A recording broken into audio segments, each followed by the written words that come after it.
Howdy everyone, and welcome to the Serial Geek TV YouTube channel. My name is James Eatock, and today I present to you 50 things about Shredder. So without any further ado, let us begin. The original Shredder action figure was by far one of the most disappointing action figures from the original toy line, and don't even get me started on the eyebrows that were painted onto his helmet, which itself was mistakenly painted as part of his actual face. Ugh. A few years later the figure was re-released with a repaint so that at least he looked a lot more like his cartoon counterpart. The wacky action version of Shredder was a far more imposing, better looking and somewhat show accurate figure. Rather perplexingly is the modern notion that the original Shredder and the original series itself had little to no scenes of martial arts action, which is simply a lie, as can be seen in this scene in which Shredder uses his martial arts abilities and a bit of cunning know-how to overpower all 4 Ninja Turtles.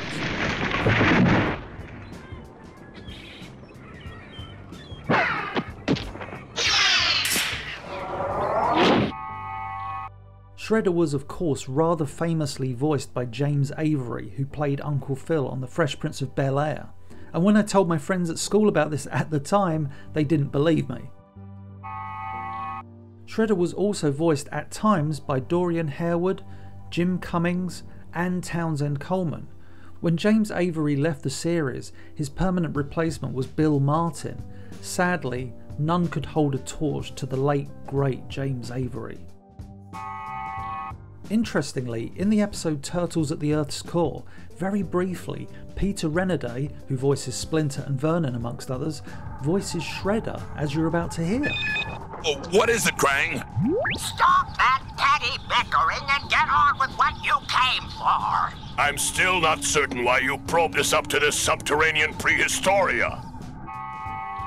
To those that say Shredder never achieved anything, in the episode Get Shredder, he destroyed the Channel 6 building, destroying a location familiar to fans of the show from the very beginning.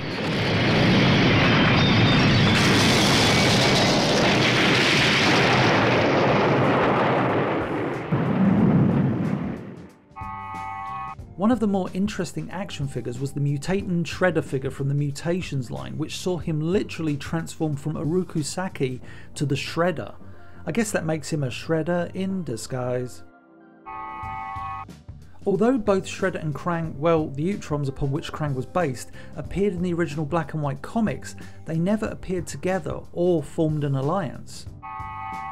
It would be an understatement to say that Shredder ruined the life of Baxter Stockman.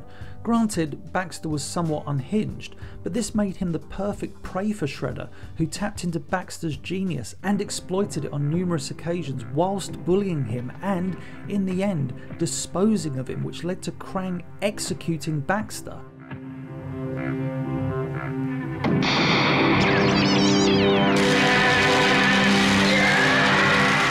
Thank goodness for that fly that both saved and ruined his life. Aside from being a martial arts master, it should be noted that even though he received a wealth of technology from Dimension X, Shredder was still a highly accomplished scientist and designer, able to solve complex problems and bring to life technology that would seemingly stump many a human. In the episode Leatherhead, Terror of the Swamp, Shredder falls into the Fountain of Youth and is turned into a toddler. The Teenage Mutant Ninja Turtles series had very few unproduced episodes. However, one that has been proven to exist is titled Shredder in Love. Now, given that Shredder never found love in the series, one has to wonder who exactly his love interest was to be. Cue 1 million bad fanfics. As is evident in the episode Case of the Killer Pizzas, Shredder cannot stand anchovies. Personally, I love them, well, in moderation. An amusing fact is that more than a few people would cite the original comic book Shredder as more credible than the one that appeared in the animated series, almost definitely failing to look at Shredder's first appearance in the comic book, where he dies. Shredder's initial animation model was created by Peter Chung, which took great influence from the original comic book appearance. Chung's work can really be seen in his design of Uruku Saki. As I mentioned, Shredder was in part responsible for Baxter Stockman being turned into a fly. Well, Baxter had his revenge in the episode Bye Bye Fly, turning Shredder into a fly. I love that his helmet is still part of the character. "Tonight I dine on turtle soup" may be the single line of dialogue most associated with the animated version of Shredder. Shredder's mother, Miyoko Saki, appears in the aptly titled episode Shredder's Mum. She is a wonderfully bossy character and seemingly just as villainous as her son. In the episode Beware the Lotus, Shredder was nearly beheaded by Lotus Blossom. Think I'm joking? Watch this. That was close. An animation error that would sometimes appear in the show would see Shredder's faceplate move, as if he were Optimus Prime. The faceplate, whilst covering his jaw, was not so tight as to move with his jaw. That itself would be all kinds of uncomfortable. The scene in which Shredder grows to a giant in the episode Attack of the 50-Foot Irma is both hilarious and somewhat visually terrifying.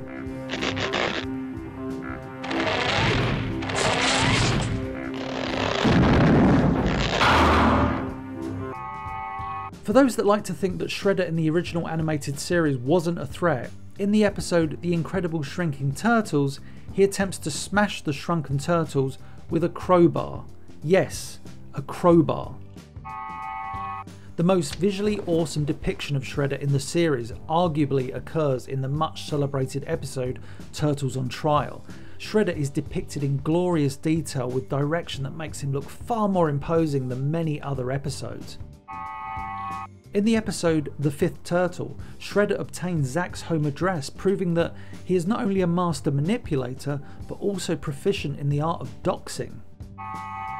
In the Archie Adventure series comics, Krang uses Shredder's body by enveloping his head. As you can imagine, when Shredder escapes this predicament, he is less than pleased with Krang. Connected to the previous point, originally the finale of the first 5 episodes wasn't to see a giant Krang attack the Turtles, but a Krang-Shredder hybrid. Yikes. Shredder hated travelling in the Technodrome's transport modules. Thankfully for him, when the Technodrome vacated the Earth's core, he no longer had to worry about that.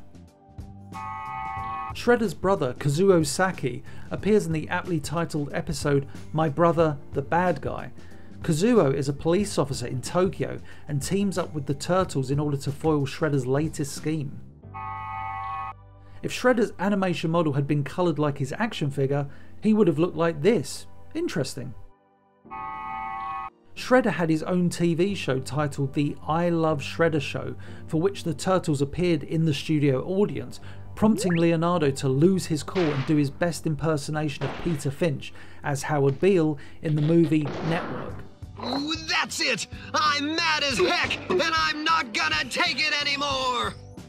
Sadly, this episode Shredderville proves to be merely a shared dream by the Turtles, but it is an insight into how our heroes perceive Shredder, as it would appear their ultimate nightmare is a future in which he reigns supreme. In the episode Cowabunga Shredhead, the villain gains Michelangelo's personality. Whilst this is amusing, it's James Avery's impression of Michelangelo that truly steals the show. I brought back some takeout, so let's get down and pig out. It's Shredder! Where? Yo, let's scarf some pizzas, compadres. Toei Doga were the first animation studio to bring Shredder to life, and it's fair to say they did a rather stellar job. But you may call me the Shredder. If you enjoy Shredder's personality in the original animated series, you have the late great David Wise to thank. The talented writer wrote and story edited over 100 episodes of the series. In the episode Name That Tune, Shredder takes a bow staff blow to the face. Ouch! In the 2 Japanese exclusive OVAs, Shredder has 2 distinct looks that greatly differ from his appearance in the original series. He also becomes a dragon, but that's a video for another time.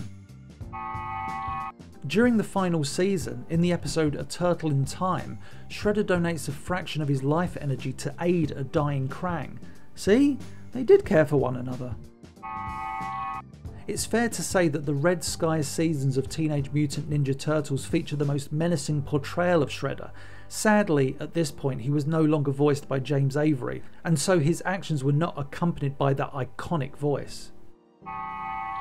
In the episode Shredder Triumphant, as the title implies, Shredder wins. Well, nearly, had he not let his ego get the better of him and been goaded into bringing the Turtles back to Earth to fight them. And may I just point out, Shredder is fighting the Turtles with 2 swords and winning. It's not until Splinter shows up that the tables are turned.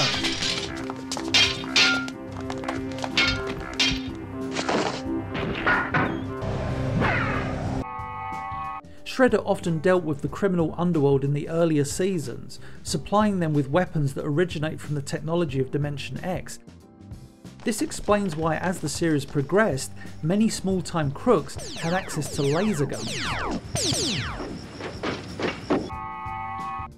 One of the most common misconceptions is that Shredder never used his blades in the original series, and yet he used them many times during the many confrontations he had with the Turtles and their master Splinter. A distant ancestor of Shredder appears in the episode The Legend of Koji. Uruku Sancho, hailing from the year 1583, appeared to aid Shredder at first, only to betray him. However, in the face of danger, Sancho was proven to be nothing more than a coward. Another argument against those that don't believe that this version of the Shredder was evil occurs in the episode Enter the Fly, in which he poisons April O'Neil. As many of you probably know, many years ago I published a physical magazine titled Serial Geek. In the first issue, I commissioned talented artist Andy Tong to illustrate Shredder. And here you can see that piece in all its glory, coloured by Joshua Ravello. Well, a few years later, a Ninja Turtles calendar was produced, and this illustration appeared inside. Needless to say, Andy and I were a tad bemused, and I'm sure the artist got paid well for their originality. On more than one occasion, Shredder wielded a powerful sword, as can be seen in the episodes Ninja Sword of Nowhere, Shredder's New Sword, and The Sword of Yurikawa. Shredder was so popular as a character that Chef Boyardee's Teenage Mutant Ninja Turtles tin food was rebranded as Teenage Mutant Ninja Turtles vs. Shredder. Got his own pasta shapes too. Once more showing Shredder as a master manipulator, in the episode Night of the Rogues, the villain brings back some of the Turtles' most notable foes: the Rat King, Slash, Leatherhead, Tempestra, Scumbug, Anthrax, and the super robot Chrome Dome. Phew. It's fair to say that Shredder was rather dapper when he dressed as a civilian. In the awesome video game Turtles in Time, the Super Nintendo version features the cartoon Shredder transforming into Super Shredder, his form as seen in the Secret of the Ooze movie. And finally, Shredder has one of the most interesting story arcs for a villain. Normally, villains in 1980s cartoons would often find themselves back where they started by the end of a season. Not Shredder. He went from being a key component in Krang's planned conquest of Earth, piloting the mighty Technodrome, to being stuck in Dimension X and relegated to one of Krang's henchmen, to seeing himself and his men and Krang sent to the Earth's core, and with each chapter he found himself becoming more and more frustrated and partially resigned to the fact that he was never going to win. Although, as I've already said, he did win that one time. And that's it for this video. Thank you for watching. Please be sure to like, comment, share and subscribe.